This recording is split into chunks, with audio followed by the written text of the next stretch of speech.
Espacio tan importante y significativo. Hoy tengo el gusto de ser su anfitriona. Mi nombre es Mónica Justiniano y vamos a abordar este jueves un tema crucial en cuanto a salud de muchas de las mujeres, síndrome de ovario poliquístico. Estamos el día de hoy súper contentos, bendecidos y muy afortunados de contar con una experta en la materia, de profesión médico cirujano con una destacada especialidad en ginecología y obstetricia, con más de 37 años de experiencia en el ámbito de la salud y el bienestar. La doctora Sagrario Suárez Améndola, quien ha dejado una huella profunda en la comunidad médica en el estado de Campeche.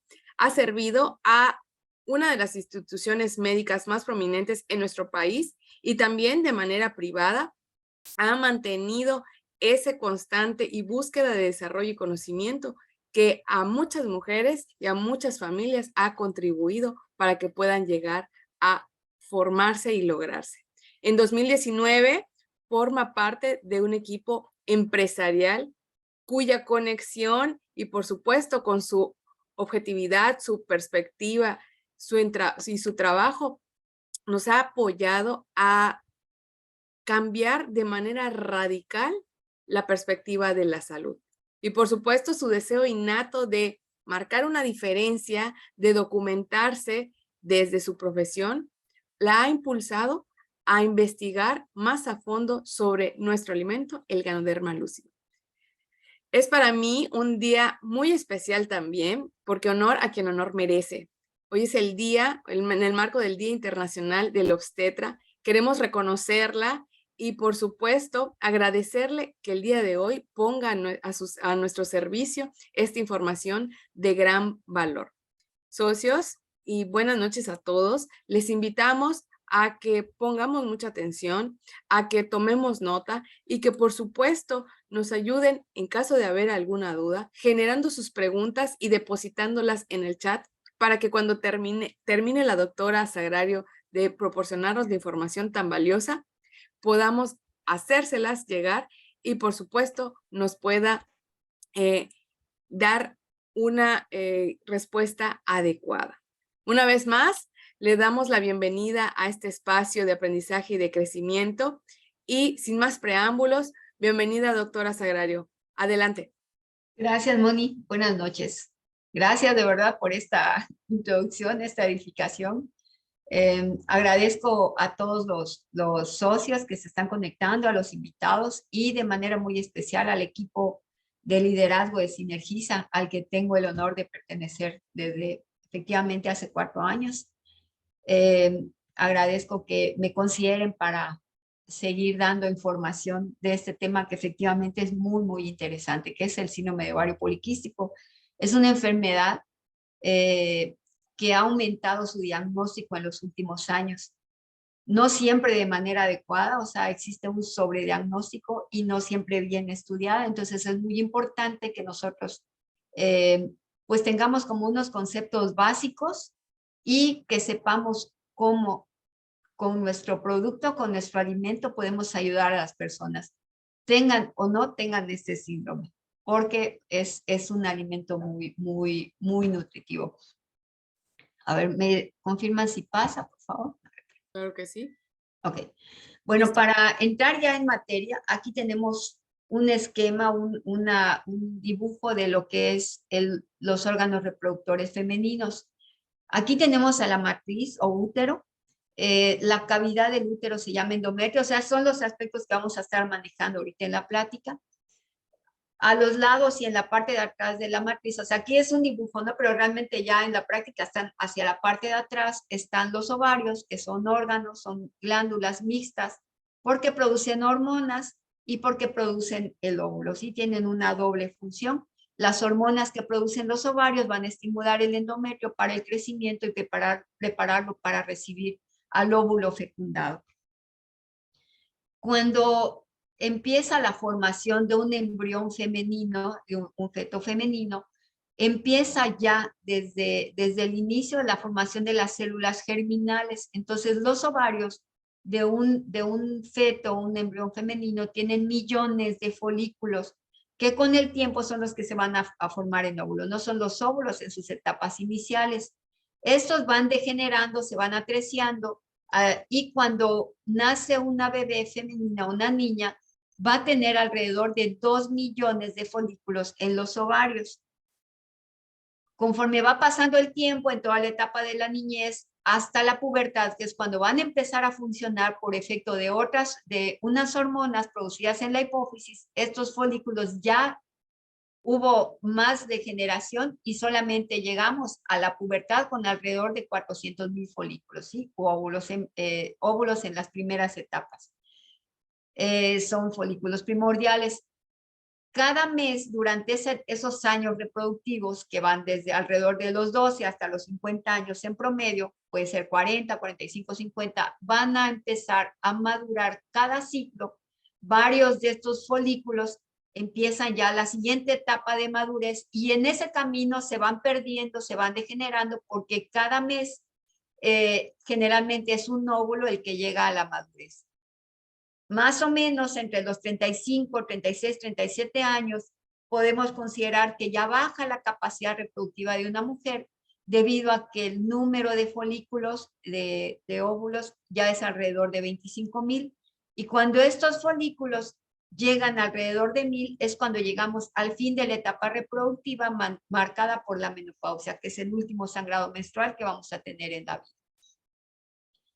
Les decía que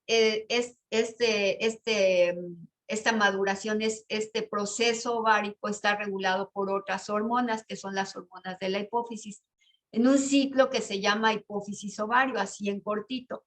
La hipófisis, que es una glándula que tenemos en la base del cerebro, en la silla turca, produce dos hormonas, que son la folículo estimulante y la luteinizante, que van a estimular al ovario para que esos folículos produzcan otras hormonas que son el estrógeno y la progesterona, que van a su vez a estimular a la matriz o el útero para que se vaya preparando para recibir al óvulo fecundado y cuando no ocurre eso, haya un sangrado menstrual. Esto con un ciclo de una duración en promedio de 25 a 45 días, más entre 28 y 42 días.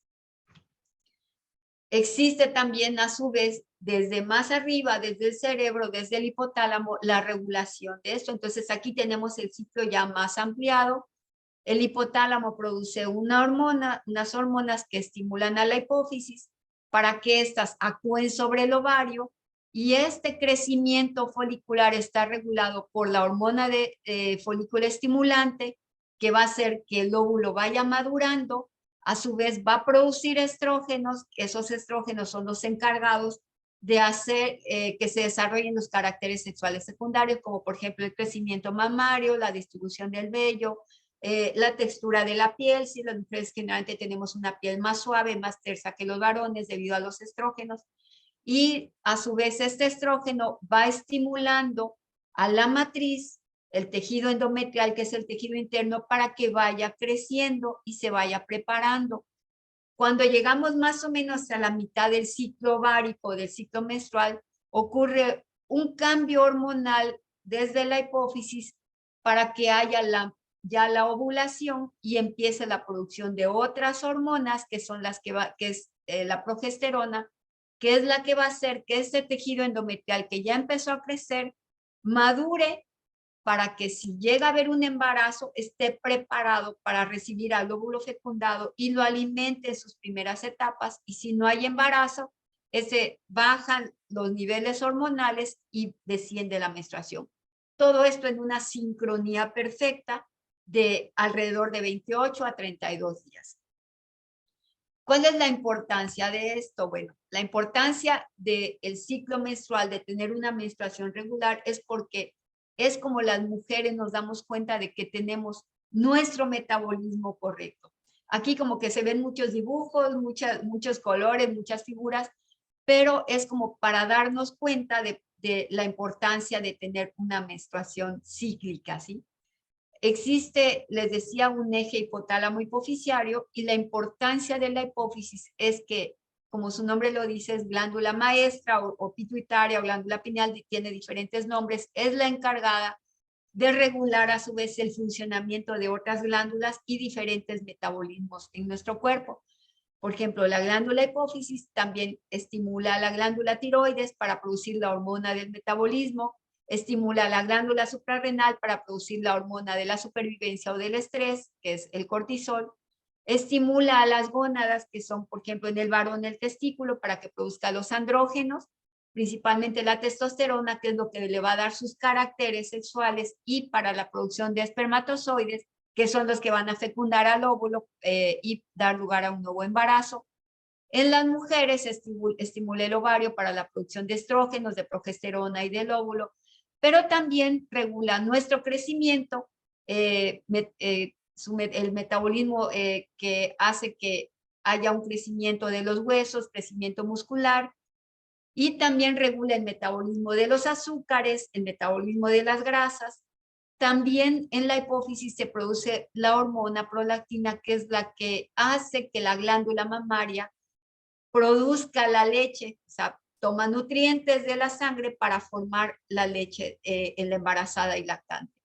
También la hipófisis es la encargada de producir la oxitocina, que es una hormona encargada de la eyección de leche cuando ya se formó y del nacimiento del bebé por medio de las contracciones. También es encargada por medio de otra hormona del metabolismo del agua. Entonces podemos ver que está encargada de muchas funciones y muchos estímulos glandulares. ¿Cuál es la importancia de esto? Que cuando algo falla, por ejemplo, una falla en la tiroides, una falla en la suprarrenal, una falla en el metabolismo de los azúcares o grasas, en las mujeres lo vemos manifestado en una alteración en la menstruación. Entonces, cuando una mujer tiene alteraciones menstruales, tenemos la obligación de hacer varios estudios para ver dónde está la falla inicial.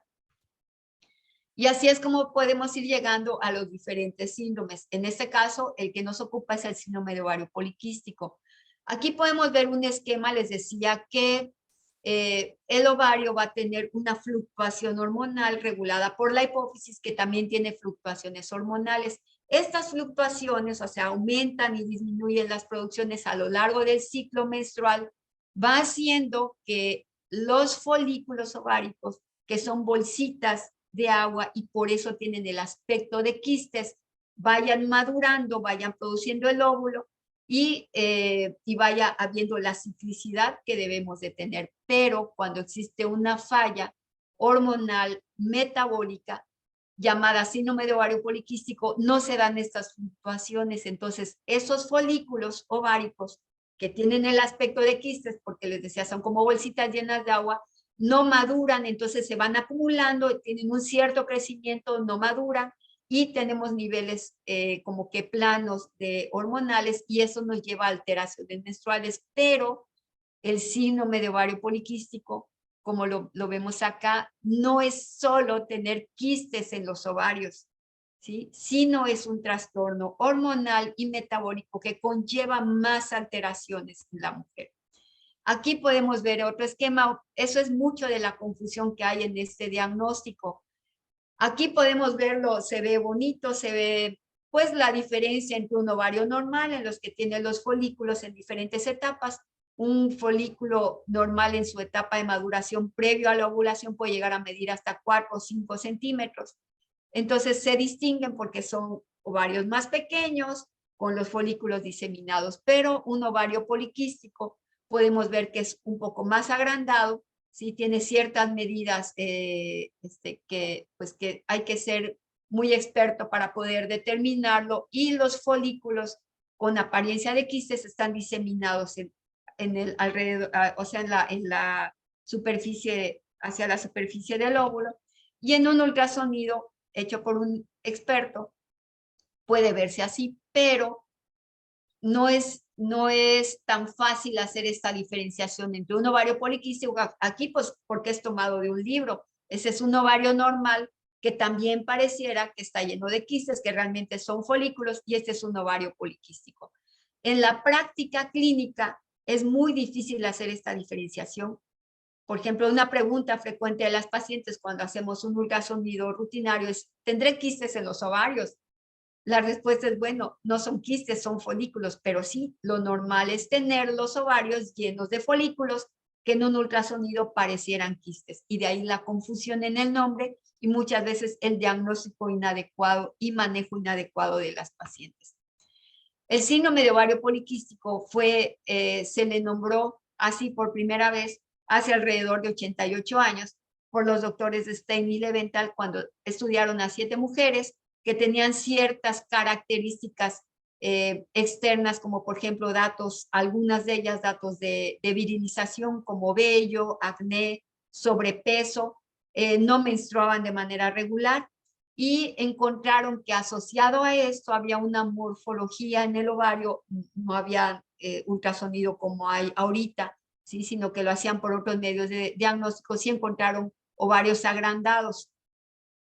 Este síndrome, como les digo, se relaciona con algunas otras alteraciones como son sobrepeso u obesidad, problemas metabólicos asociados con ese sobrepeso, como es la resistencia a la insulina y alteraciones en el metabolismo de los lípidos.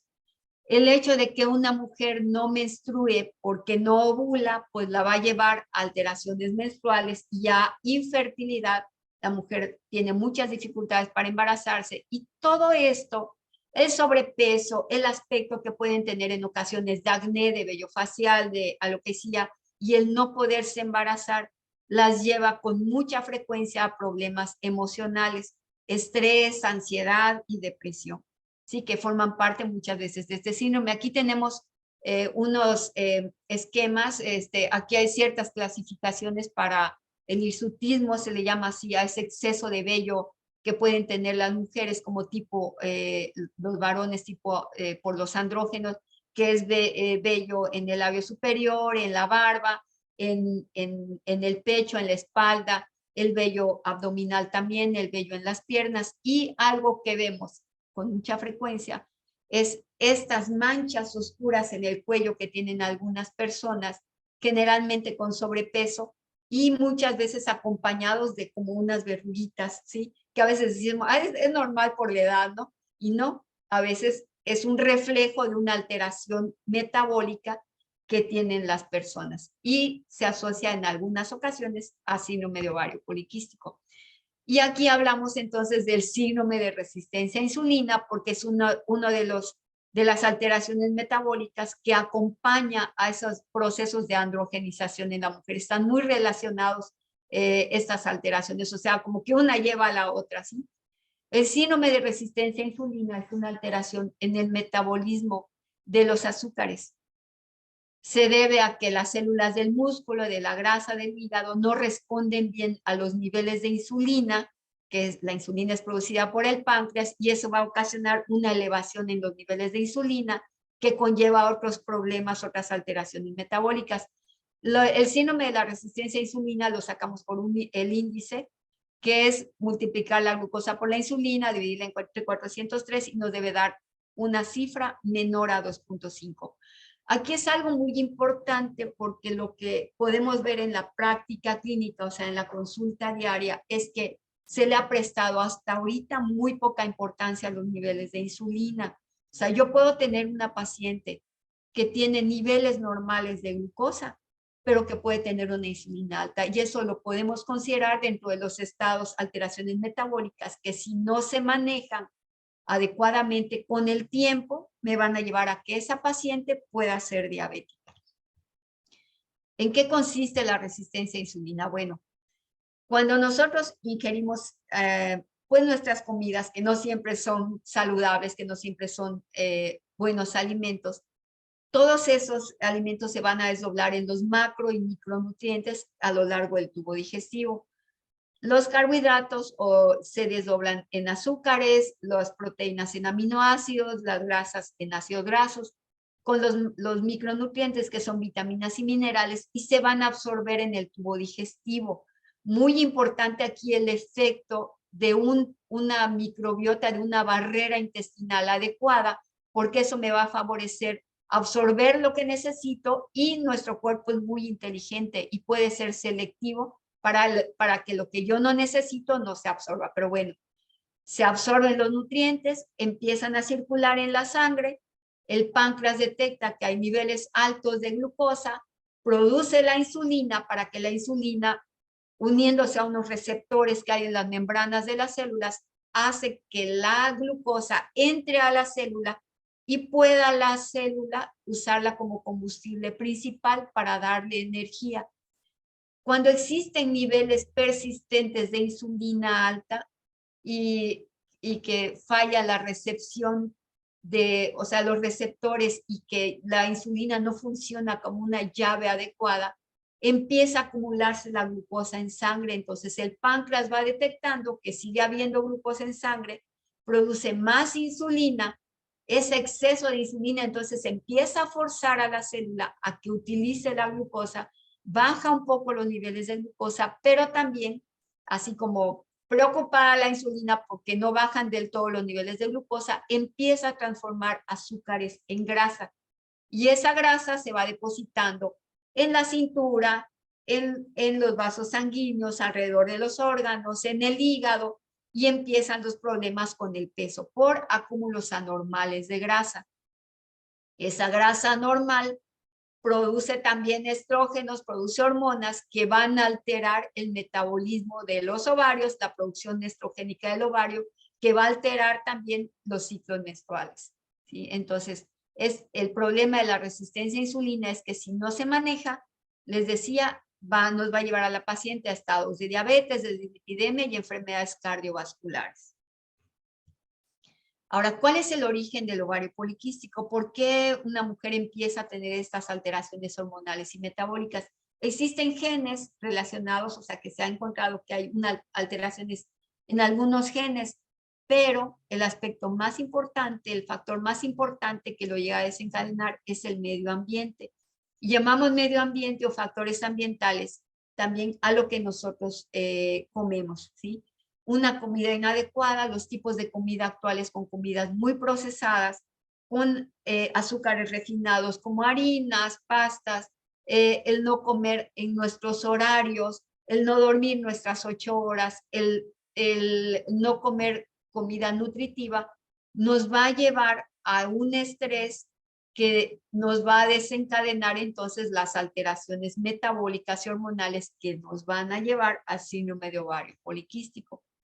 ¿Cuáles son las complicaciones que va a tener este síndrome? Bueno, a corto plazo, sobrepeso, obesidad, la resistencia a insulina que acompaña, o sea, que está relacionada con la androgenización. La androgenización es, les decía, ese aspecto masculino, ¿no? O sea, vello facial, acné, incluso a veces caída excesiva de cabello. También la resistencia a insulina nos va a dar pues como que fatiga, me siento cansado, me siento con sueño, me siento irritable, porque a pesar de tener glucosa en sangre, a veces incluso un poquito elevada, mis células no la pueden utilizar porque existe esa resistencia. Esas alteraciones metabólicas y hormonales que me van a llevar a una anovulación, a que los ovarios no funcionen, no formen óvulos de manera adecuada, me va a llevar a problemas de infertilidad. Si yo como mis ovarios no producen óvulos adecuados, pues no puede haber embarazo. Y cuando se logra el embarazo, ese ambiente androgénico elevado, ese ambiente de resistencia a insulina, esos problemas me van a llevar a que no pueda haber un sostén adecuado del embarazo y aumenta el número de abortos. Cuando una paciente empieza a tener abortos, yo tengo que irme a estudiar estos problemas hormonales. Y todo eso, el sobrepeso, el aspecto de la mujer, les decía, nos lleva a problemas emocionales, estrés, ansiedad, depresión, porque pues no me veo bien, no estoy a gusto con lo que yo veo en el espejo, no puedo embarazarme, y las complicaciones a largo plazo como la diabetes, enfermedades cardiovasculares, el hecho de que un tejido no madure adecuadamente y que esté creciendo, creciendo, creciendo sin lograr la madurez, como le pasa al endometrio, que es el tejido que les decía está dentro de la matriz, un estímulo inadecuado en el que no hay una ovulación y no hay una producción de progesterona para que ese tejido madure, lo va a hacer crecer, crecer, crecer, y un tejido que está creciendo de manera desordenada en cualquier momento puede tener problemas de hiperplasia y nos puede llevar también al cáncer endometrial. Estos problemas generalmente se presentan ya en mujeres mayores cerca de la menopausia, pero ahora hemos visto estos problemas en mujeres incluso más jóvenes. ¿Cómo debo yo, como médico, manejar el ovario poliquístico? Aquí es muy importante que yo tengo que hacer un interrogatorio adecuado, individualizar el tratamiento, tengo que interrogar bien a la paciente e identificar cuál es el motivo por el que ella está buscando la atención del médico.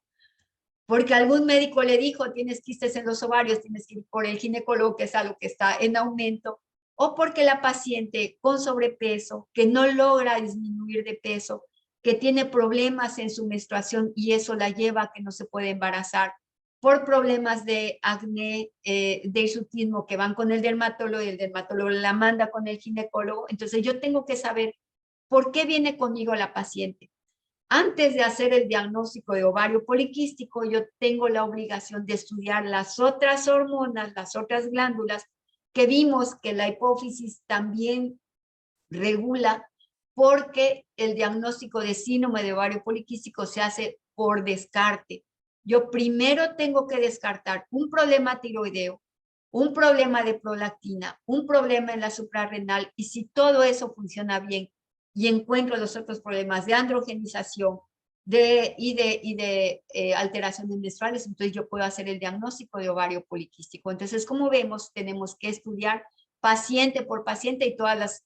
Podemos pedirles tal vez los mismos estudios, pero yo voy a manejarlas de manera diferente de acuerdo a lo que la paciente observa como su problema principal y de acuerdo a lo que ella desea.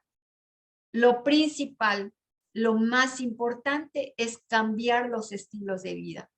Si yo solamente le voy a dar a la paciente tratamiento para el problema hormonal, para el problema metabólico, pero yo no le doy una orientación adecuada de qué debe comer, cómo debo comer, un manejo multidisciplinario, tal vez mandarla al nutriólogo y pues interrogarla y ver cuáles son sus hábitos de alimentación, ¿sí? Insistirle en que debe mejorar, que debe de empezar a consumir alimentos más saludables, que debe disminuir el consumo de azúcares, azúcares refinados, debe consumir grasas saludables, debe de llevar ciertos horarios en su alimentación, que eso es lo que pues estamos nosotros insistiendo mucho.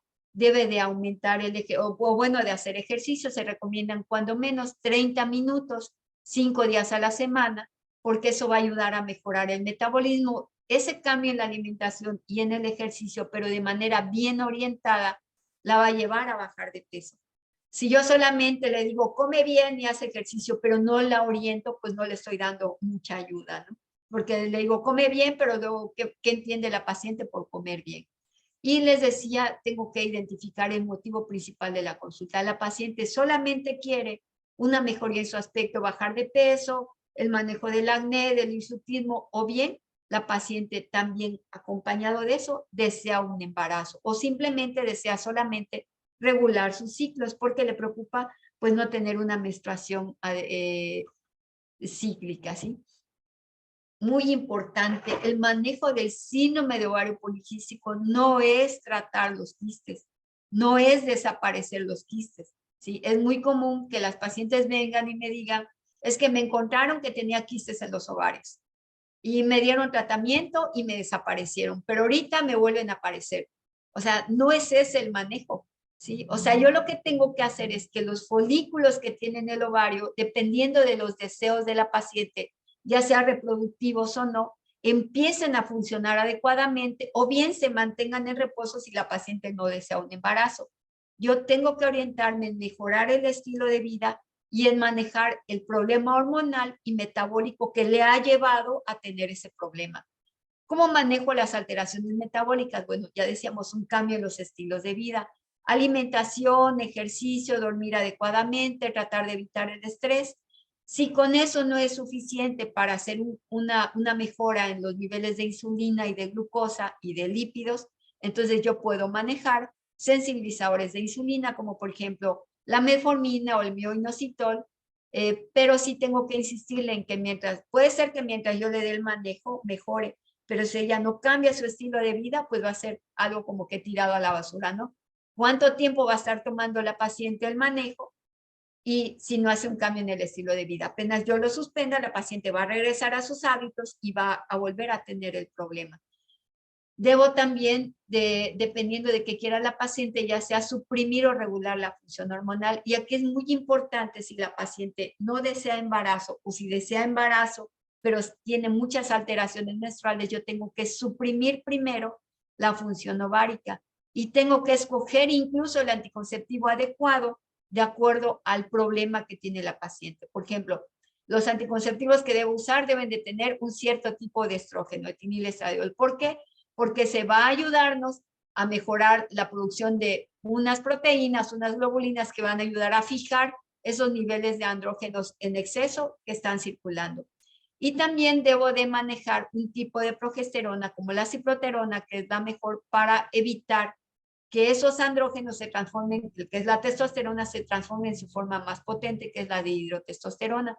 Y si la paciente tiene miedo de usar anticonceptivos, como pasa mucho, ¿no? O sea, como que muchos mitos, bueno, es importante hacerle ver que ese endometrio, ese tejido que se va extendiendo cada mes debe ser cíclico y yo la puedo manejar solo con la progesterona. O sea, voy a individualizar de acuerdo a los deseos de la paciente. Si es una paciente que desea embarazo, pues a lo mejor solo manejo la progesterona para ir regulando los ciclos, en lo que va regulando los otros problemas hormonales y metabólicos y me va a llevar pues, a un control más adecuado.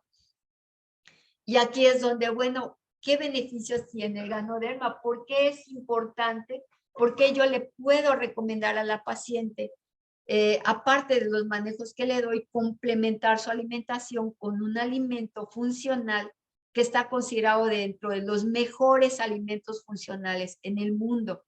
El Ganoderma lucidum es un hongo que es conocido desde hace más de 4.000 años en Asia y es conocido como un alimento mágico, como un alimento al que le atribuían muchas propiedades de inmortalidad, de mejora en la salud.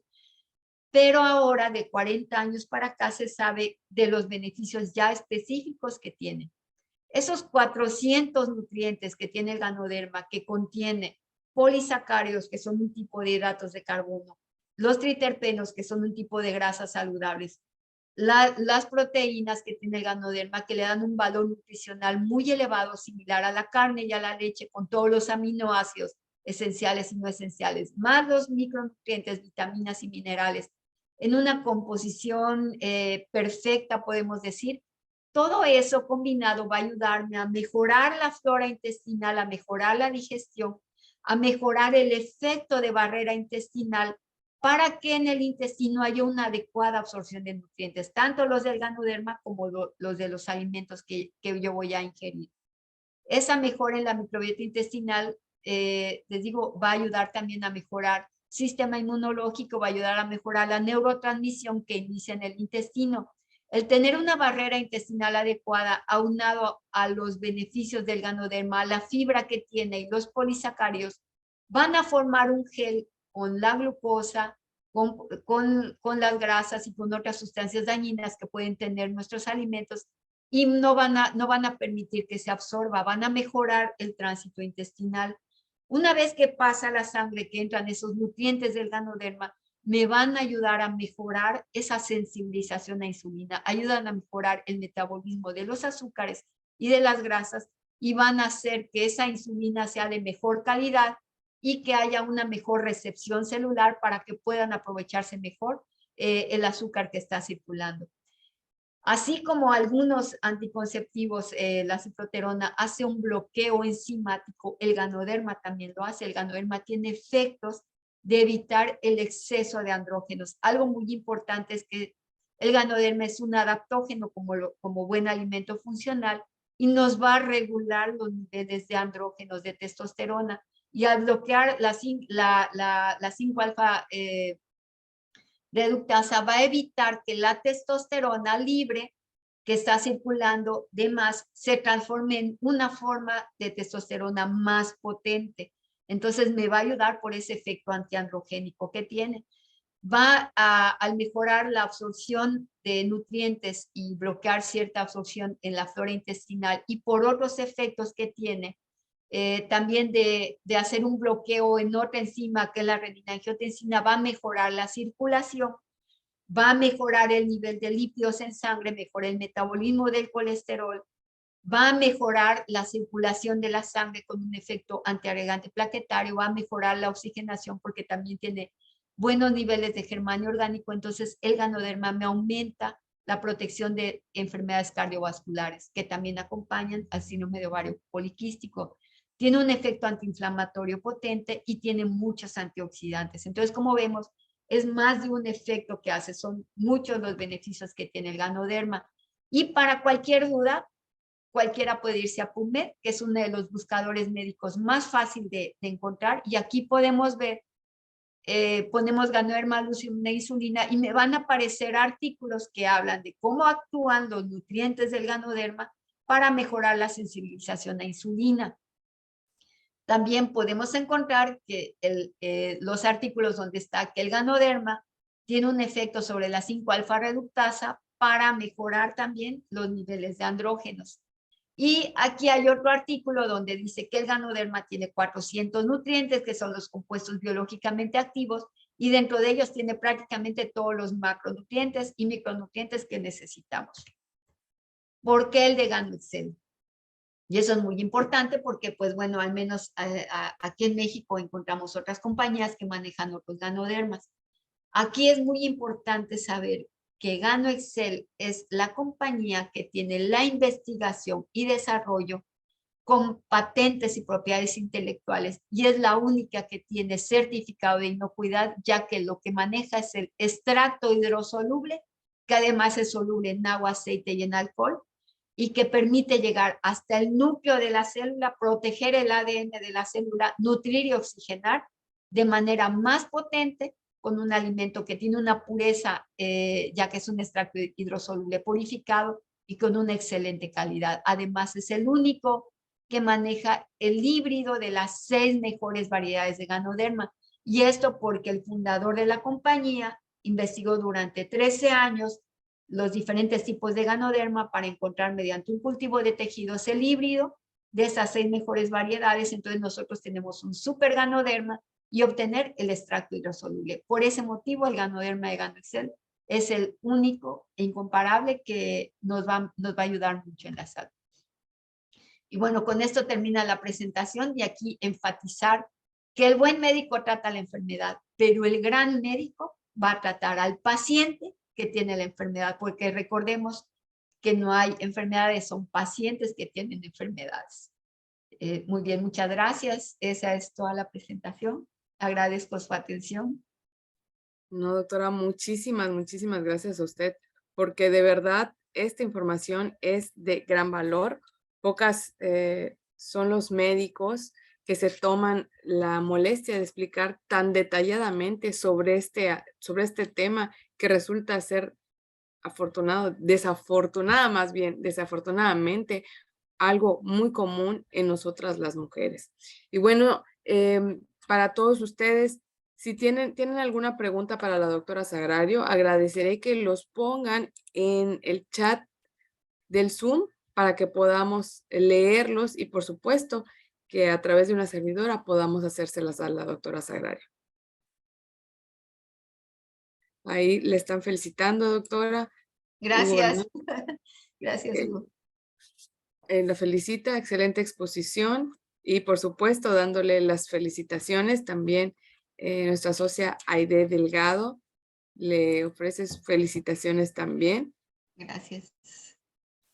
Y por supuesto invitarles a a todas las personas que se están conectando y que recibieron una invitación de alguien cercano, por supuesto,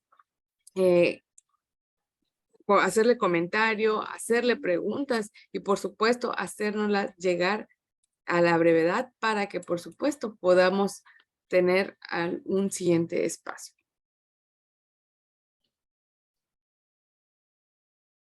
Ahí también Rosy Casanova, Isela May, por supuesto ahí Andrea dice que tiene 28 años. También dice que está diagnosticada con síndrome de ovario poliquístico, y ahí tiene alguna duda de que si no quiere tener hijos, que si existe la posibilidad de operarse, doctora. O sea, operarse para no tener hijos. Para no tener Una, hijos. ¿sí? Y comenta que muchos médicos no aceptan hacerle algún procedimiento para alguien de su edad. Mm, bueno, es muy importante conocer pues existe una norma para los métodos reproductivos. Si la paciente solicita la ligadura, o sea, pingoclasia, se le hace, o sea, es simplemente la solicitud de la paciente, ¿sí? De hecho, bueno, yo trabajé muchos años en el seguro, de ahí me jubilé y operábamos pacientes de 19, 20 años de salpingoclasia y porque ya era su tercera cesárea o porque ya tenían muchos hijos, ¿no? Operamos pacientes de 21, 22 años que ya tenían, me tocó una paciente de 25 años que tenía 6 hijos y, o sea, no tiene nada que ver la edad, ¿no? Es nada más tener la certeza de que la paciente quiere ligarse, ¿no? Que ya no quiere tener hijos. Así es. Muchas gracias, doctora. Pregunta también Gaby Paz, que si el ovario poliquístico es diferente al crecimiento de ovarios o es una consecuencia. O sea, bueno, es que el crecimiento del ovario, em, diagnosticado como, o sea, les decía, no es solo que tener un ovario crecido, de hecho, en mujeres jóvenes, el ultrasonido no es herramienta diagnóstica para hacer ovario poliquístico. En mujeres jóvenes no se debe de tomar en cuenta debido a que en ellas, debido a que la reserva ovular es muy común encontrar ovarios agrandados y con muchos folículos, ¿no? Entonces depende de la edad del paciente, crecimiento de ovario, cómo lo diagnosticaron, quién lo midió, quién lo hizo. Recuerden que el ultrasonido, que es la herramienta que usamos para hacer pues la valoración del tamaño y volumen ovárico, debe ser hecha por alguien experto, ¿sí? Un radiólogo experto en eso, un ultrasonografista experto o un ginecólogo, pero que esté certificado en el conocimiento de cómo hacer la valoración ultrasonográfica de ovario poliquístico, ¿no? Entonces, todo Así eso es es. muy importante, ¿sí? Porque, ok, crece el ovario, pero ¿asociado a qué? ¿Sí? O Así es. sea, Y aquí, crecimiento de cuánto, ¿no? Para poder saber si realmente es un ovario crecido o no. así es. Y doctora, nada más para ir cerrando el espacio, me encantaría preguntarle por qué es tan bueno, a pesar de que ya lo mencionó en su presentación, por qué es tan bueno que nosotras las mujeres que tenemos este síndrome y en general, el Ganoderma lucidum es muy beneficioso para nuestra condición. Ah, perdón, ¿cómo fue la pregunta? Sí, claro. Por qué para nosotros, las mujeres que tenemos ese síndrome, es tan beneficioso el consumo del Ganoderma? Ah, ok, bueno, son varios efectos. Primero, la mejora en la flora intestinal, en la microbiota intestinal, que nos va a favorecer absorción de nutrientes y bloquear absorción de azúcares y grasas, que sí que sabemos que el metabolismo de los azúcares y las grasas, una alteración en ese metabolismo acompaña mucho al síndrome de ovario poliquístico, porque mejora la sensibilización a insulina, que también acompaña mucho al ovario poliquístico, porque también tiene un efecto sobre la 5-alfa reductasa, y eso nos ayuda a evitar los efectos de la androgenización, que es lo que o sea, una de las alteraciones hormonales que forman parte de la tríada principal de síndrome de ovario poliquístico. Y también algo que no mencioné, la mejora en el sistema inmunológico, mejora la producción de proteínas, dentro de ellas las globulinas, y las globulinas son parte de las proteínas que transportan hormonas, dentro de ellas la testosterona. Entonces, cuando nosotros tenemos los niveles de testosterona, o sea, todas las mujeres también tenemos ciertos niveles de testosterona, la testosterona que va unida a proteína no tiene efecto androgénico, la que está libre sí. Y cuando esa testosterona se transforma en la forma más potente, que es la de hidrotestosterona, es cuando empezamos a tener más problemas de androgenización. Entonces, el Ganoderma aumenta la producción de las globulinas y bloquea esa transformación de la testosterona en la forma más potente. Entonces, en eso nos ayuda también. ¿Sí? Así es. Y por supuesto, invitarles a todas nuestras invitadas que visiten a su médico, que esto, como bien acaba de mencionar la doctora, se tiene que particularizar. Y por supuesto, doctora, agradecerle con muchísimo cariño el que usted comparta sus conocimientos, la experiencia con todos nosotros y por supuesto, por este espacio tan valioso. Muchísimas gracias a todos por estar aquí con nosotros y por supuesto para las personas que deseen saber más información acerca de el Ganoderma lucidum y cómo podemos emplearlo a través de las personas que les invitaron al espacio. Nos despedimos de Facebook. Muy buenas noches a todos.